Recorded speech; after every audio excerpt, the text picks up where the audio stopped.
lá, porque na época que ele ficou, era um depósito de seres humanos. Uma falha na questão dos leitos hospitalares, na qualidade desses leitos, no serviço hospitalar que era prestado.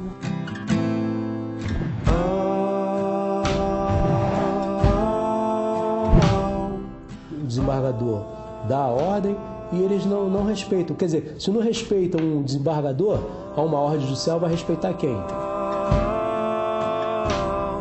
Quando eu entrego a receita, a menina já olha antes de qualquer atitude. Insulina não tem.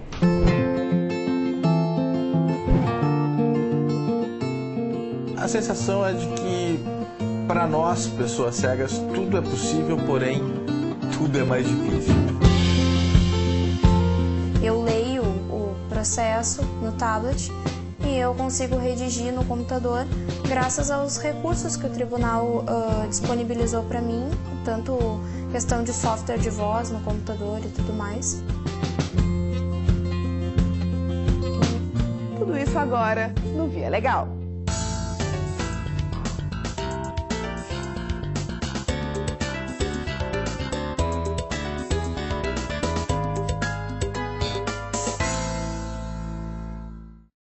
A Justiça decide que uma pessoa deve pagar um determinado valor à outra. Esse acerto de contas pode ser feito de várias formas. Vale fazer uma transferência bancária, um cheque ou até mesmo entregar dinheiro em espécie. Já quando a missão de pagar é imposta ao Estado, o caminho é um pouco mais complicado. Viviane Rosa explica o que são as requisições de pequeno valor e por que o atraso desse pagamento mexe com a vida de tanta gente. É como se as muletas já fizessem parte do corpo de Alvandir. Há mais de 2 décadas, o ex-caseiro de 59 anos não dá um passo sem elas. As limitações nos movimentos da perna esquerda foram resultado de um atropelamento, que também comprometeu esse braço. Ele diz que nunca se recuperou do acidente e, por causa do episódio, vem acumulando outros problemas, ano após ano. Tive problema de coluna muito sério, hérnia de disco de coluna. Por 5 anos, o ex-caseiro recebeu aposentadoria por invalidez. Mas em setembro de 2013, o benefício foi cortado. Para o INSS, Alvandir está apto para voltar ao trabalho.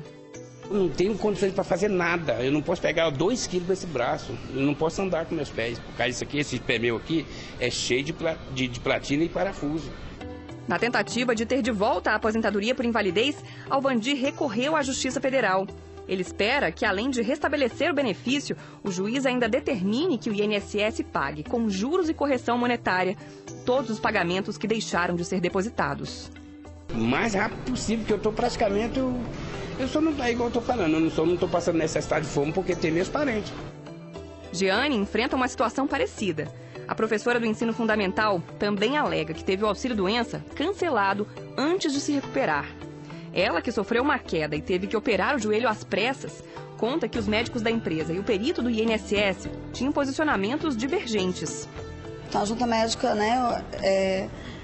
fez todos os exames, no joelho e tudo, e falou, você não tem condições de voltar ao trabalho. Aí voltei para o INSS. Chegando no INSS, eles falaram, não, você já está apto ao trabalho. Nisso eu fiquei de 2008 até 2009 sem receber pagamento. O auxílio-doença acabou sendo restabelecido no fim de 2009, mas por outro motivo. É que Jeane teve câncer de mama. Hoje ela briga na justiça para conseguir receber os 12 salários que o INSS se recusou a pagar. Pelas contas da professora, o valor já passa dos R$30 mil. Eu quero quitar minhas dívidas, só isso. Pagar os empréstimos do banco. Se vencerem a disputa contra o INSS, Alvandir e Jeane devem ouvir do juiz uma notícia animadora. A de que os valores atrasados vão ser pagos em no máximo 2 meses. É que a União já não paga mais o que deve só por meio dos precatórios, aquela forma de pagamento conhecida pela demora de mais de 1 ano para a liberação do dinheiro. Pelas regras atuais, quando a dívida é de até 60 salários mínimos, são usadas as RPVs, as requisições de pequeno valor, que costumam ser pagas em pouco mais de 1 mês. Um sistema simplificado que há 12 anos vem garantindo mais agilidade e credibilidade à justiça. Quando termina a audiência e há um acordo entre o INSS e a parte diz, olha, a senhora vai receber o seu valor dentro de 60 dias, às vezes até menos, olha, aparece lá com 45, porque eu já vi RPV sendo pagas com menos de 30 dias. E as pessoas acabam se acostumando com essas boas novas. Mas no fim de 2013, quem contava com essa agilidade se decepcionou. Muita gente saiu de mãos vazias do banco. É que pela primeira vez o governo atrasou o pagamento das RPVs. Só nos estados que compõem a primeira região, mais de 100 mil pessoas não receberam na data prevista. Segundo o Ministério da Fazenda, os pagamentos foram depositados com 1 mês de atraso por falta de dinheiro, uma falha do executivo que recaiu sobre o judiciário. Então são pessoas que estão aguardando, aí você recebe telefonema, carta, e-mail de pessoas que estão doentes, que iam comprar remédio. As pessoas não entendem, né? É um desconforto para todos nós, né? O juiz lembra que quase sempre quem recorre à justiça não está interessado apenas em uma decisão favorável. Quando há valores envolvidos, o que mais conta mesmo é o aspecto prático do processo. Ela não quer uma sentença, ela quer receber o seu valor. Nessa ponta não pode haver a falha. É por isso que eu acho que deve haver aí um esforço do Poder Executivo para que esse tipo de atraso não ocorra mais. Se acontecer, que seja de poucos dias, para que não repercuta no pagamento, muito menos na credibilidade alcançada pelos juizados especiais federais no Brasil. A minha expectativa é de chegar aqui e falarem, não, Jane, já está lá, você já pode pegar, né, o que é do seu direito.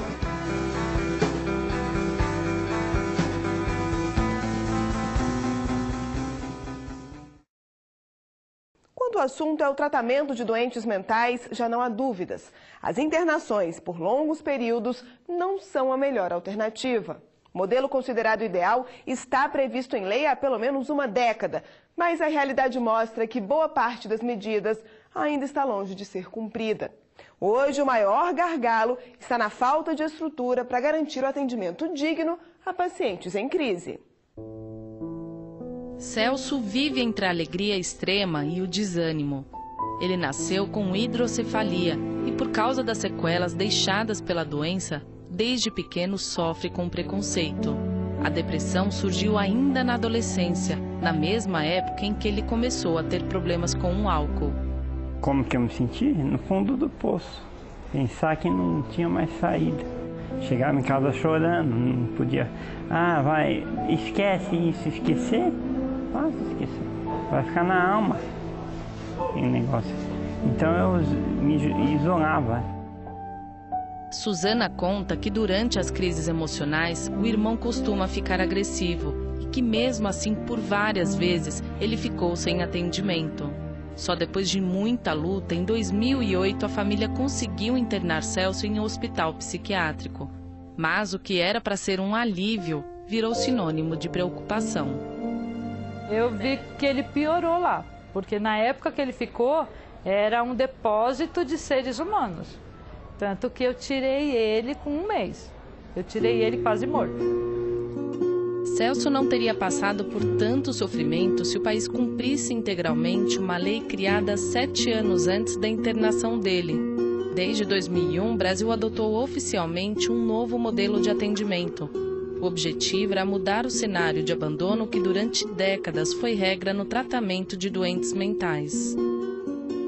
As pessoas ficavam mais reclusas em hospitais psiquiátricos, né, numa perspectiva de trabalhar muito mais a estabilização de um quadro clínico psiquiátrico, redução dos sintomas, né, e pouco se olhava o sujeito na perspectiva fora do hospital, na sua vida social. Hoje, o modelo de tratamento adotado pelo país prioriza o atendimento nos CAPs, que são unidades extra-hospitalares. A regra é que esses centros estejam capacitados para receber crianças, adolescentes, adultos e até usuários de álcool e drogas. Eu sempre tinha na minha cabeça que eu nunca ia parar com o álcool e com a droga. Foram 35 anos na vida. Quando eu entrei no CAP, daí eu mudei o meu conceito de vida, porque eu vi que é um serviço importante, é um serviço sério. Espero melhoras, né? Só conversando com o médico, direto, elaborando os planos, para conseguir me trazer de volta. Nessa unidade que funciona na capital paulista, os pacientes têm a oportunidade de participar de atividades como aulas de pintura e de música, um passo importante para permitir que esses brasileiros tenham uma vida normal. O som que rola faz a trilha sonora, desde o tempo da fusão, olha só que da hora. Mas a realidade mostra que a inclusão prevista no papel ainda é um desafio.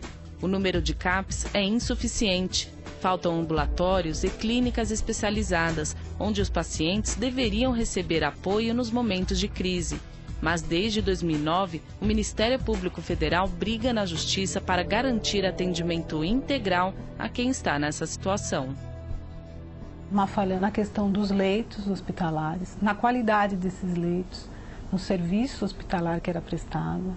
Então, nós pedimos que gradativamente eles fossem cumprindo aquilo que determinava a lei, né? Que seria um CAPS para cada 100 mil habitantes e as residências terapêuticas necessárias para abrigar os moradores em hospitais psiquiátricos. Aqui em São Paulo, o primeiro passo para viabilizar a construção dessa rede de atendimento já foi dado. Uma decisão do Tribunal Regional Federal da Terceira Região determina que a Prefeitura amplie as unidades extra-hospitalares e fiscalize para que todas tenham equipes especializadas. Toda a proposta do CAPS, da residência terapêutica, é reinserir, né? O que não é uma proposta do hospital. O hospital é tratar aquela doença, aquela crise aguda que o paciente está passando. A Prefeitura reconhece que não tem estrutura suficiente para atender a todos os pacientes, mas alega que aos poucos a lei está sendo cumprida. Até você ter todos os CAPs funcionando direitinho, as equipes funcionando bem, pegando pacientes que estão sendo acolhidos agora, fazendo uma educação, uma orientação para os pacientes antigos. Então é uma coisa que, na minha opinião, é uma coisa para anos. Para quem já teve a chance de ser incluído na rede, os resultados são visíveis. Em espaços como esse, os pacientes convivem com amigos, assistem TV e ainda ajudam nas tarefas domésticas. Todas as atividades são acompanhadas de perto por funcionários da Prefeitura. Depois de viver mais de 15 anos internado em um hospital psiquiátrico, Fábio comemora a chance de ter um novo lar. No hospital não tinha de tudo isso aqui não. Agora eu tô tendo. Eu gosto da minha casa. É uma casa de saúde. Eu gosto muito daqui.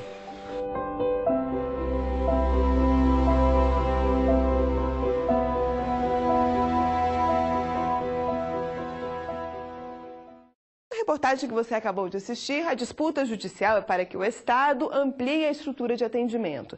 Mas a maioria dos casos que chegam aos tribunais cobram o fornecimento de remédios e melhorias dos serviços prestados. As ações desse tipo são tão frequentes que no Rio de Janeiro o assunto tem motivado mudanças na rotina da justiça.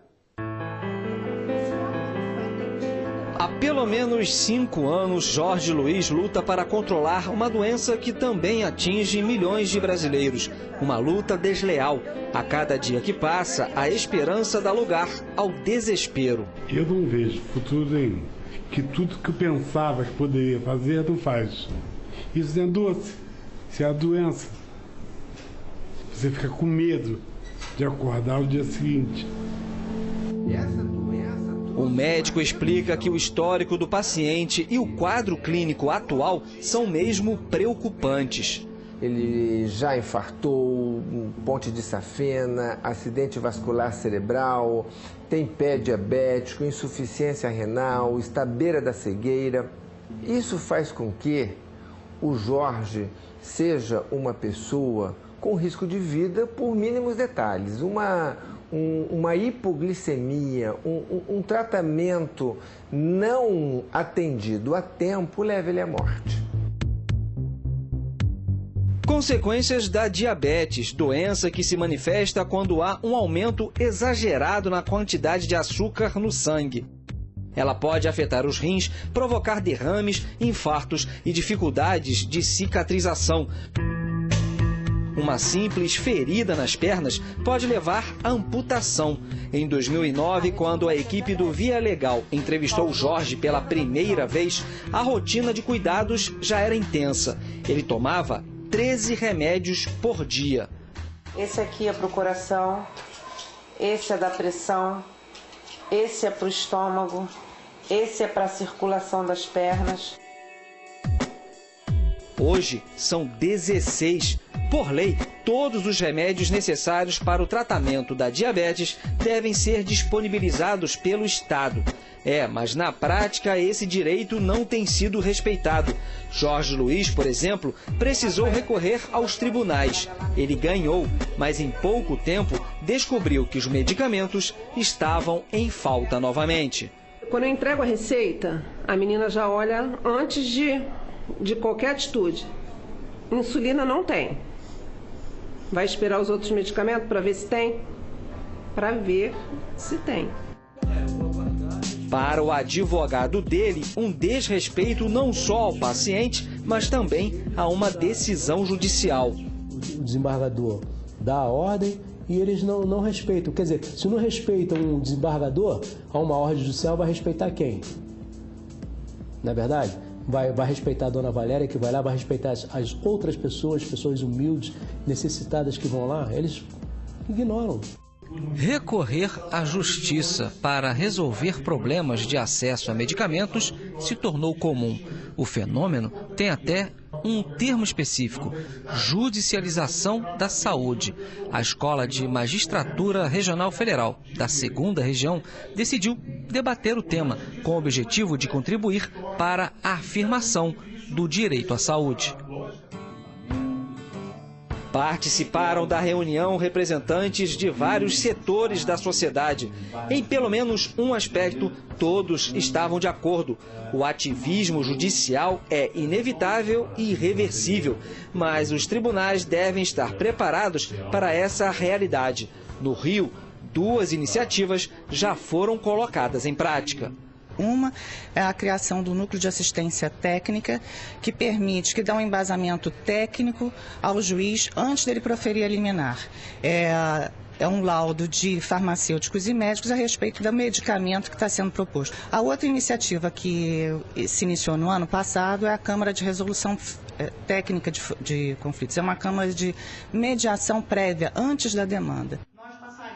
Lígia Bahia é uma especialista no assunto, é doutora em saúde pública. Para ela, o uso da justiça para garantir procedimentos previstos em lei é consequência de um serviço de saúde insuficiente. O que é indesejável é que as ações, a maioria das ações hoje, elas são relacionadas com problemas que não deveriam existir, porque são ações que reivindicam procedimentos cobertos pelo SUS.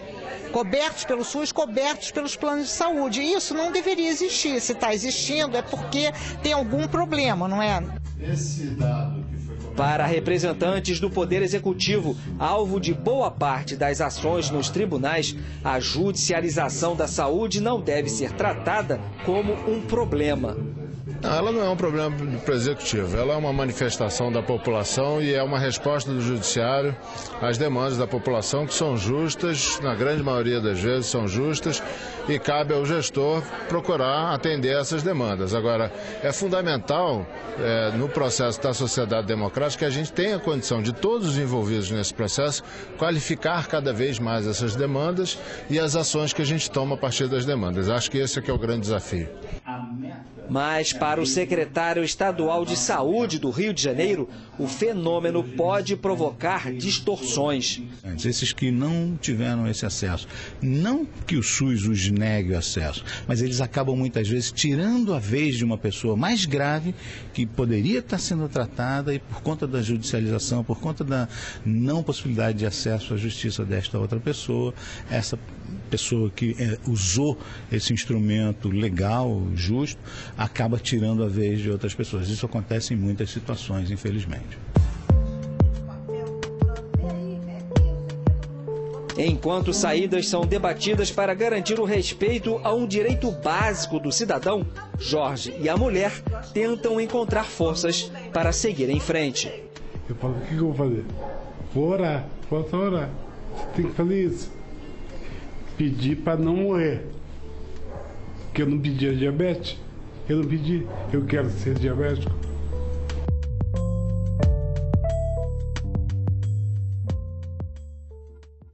O assunto agora é mercado de trabalho. Para quem tem deficiência visual, a conquista de uma vaga e até a manutenção do emprego exigem doses extras de dedicação. Além do preconceito, esses profissionais ainda enfrentam o despreparo das empresas. Lá se vai mais de uma década desde que Moisés entrou no mercado de trabalho. A sensação é de que, para nós, pessoas cegas, tudo é possível, porém, tudo é mais difícil. Dificuldades que ele aprendeu a superar desde cedo. Moisés ficou cego aos 8 anos por causa de um acidente com explosivos. Hoje é assessor jurídico no Ministério Público Gaúcho.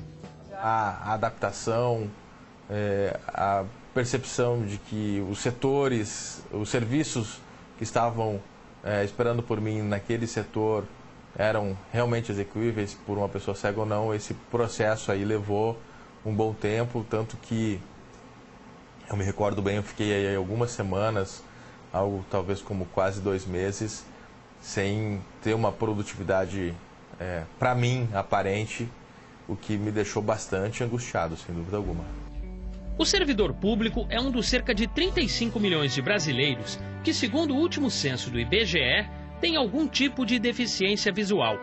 O levantamento também confirmou que boa parte das pessoas que integram esse grupo está excluída do mercado. As dificuldades das empresas em oferecer condições ideais de trabalho ajudam a explicar esse quadro. E não estamos falando apenas das barreiras físicas, mas sim de equipamentos básicos que fazem parte da rotina de qualquer pessoa. A realidade mostra, por exemplo, que ao ser contratado, um deficiente visual dificilmente encontra um computador adaptado. Quando nós vamos falar de tecnologias assistivas, nós estamos falando, em regra, ainda de um ônus muito elevado. A ferramenta computador, ela infelizmente ela não é uma ferramenta acessível a um público muito considerável de pessoas cegas. A boa notícia é que essas dificuldades, aos poucos, vêm sendo superadas. Para receber a primeira estagiária cega, o Tribunal Regional Federal aqui em Porto Alegre comprou um software que faz a leitura de processos judiciais por meio de um tablet. Eu leio o processo no tablet e eu consigo redigir no computador graças aos recursos que o tribunal disponibilizou para mim, tanto questão de software de voz no computador e tudo mais. E então eu estou conseguindo fazer, não estou tendo limitações em termos de recursos. A entrada da Jéssica foi uma quebra de paradigma. Nunca havia entrado uma servidora, um estagiário cego. E aí o problema se colocou. Então nós fomos estudar dentro da legislação pertinente e dentro dos parâmetros de ergonomia o que se poderia fazer. Jéssica trabalha no gabinete do desembargador federal João Pedro Gebran Neto. Ter conquistado a vaga é só mais um motivo de orgulho para a mãe, que faz questão de acompanhar cada passo da filha. Eu fico muito lisonjeada, né? Porque eu acho que quando a pessoa quer e busca, né, não existe deficiência, né? Eu acho que a deficiência está no coração, na cabeça das pessoas, né? Que não fazem com seus filhos assim se integrarem na sociedade, né? Tudo que dependeu de mim eu fiz, né? E ela deu retorno. Então jamais eu vou parar. Para a gente é uma grande oportunidade. É uma grande oportunidade de nós nos encontrarmos como seres humanos, para reconhecermos as nossas próprias deficiências e para vermos que as pessoas que têm alguma dificuldade têm que se reinventar e têm que superar. E nós também temos nossas dificuldades e nós temos também que nos reinventarmos e nos superarmos, podendo ser felizes com isso, com essas dificuldades. Superação tem sido a marca de Jéssica, que hoje divide o tempo entre o tribunal e as aulas na faculdade de Direito. E ela quer mais. A jovem sonha chegar ao cargo de juíza. Eu espero aplicar tudo, ser o mais correta possível e espero conseguir implementar coisas e ir atrás de direitos que eu sei que hoje em dia são cerceados.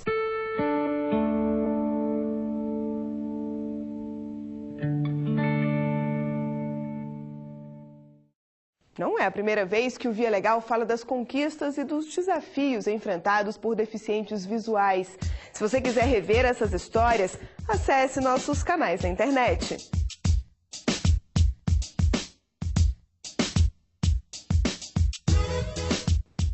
O Via Legal de hoje termina aqui. A gente volta na semana que vem. Até lá!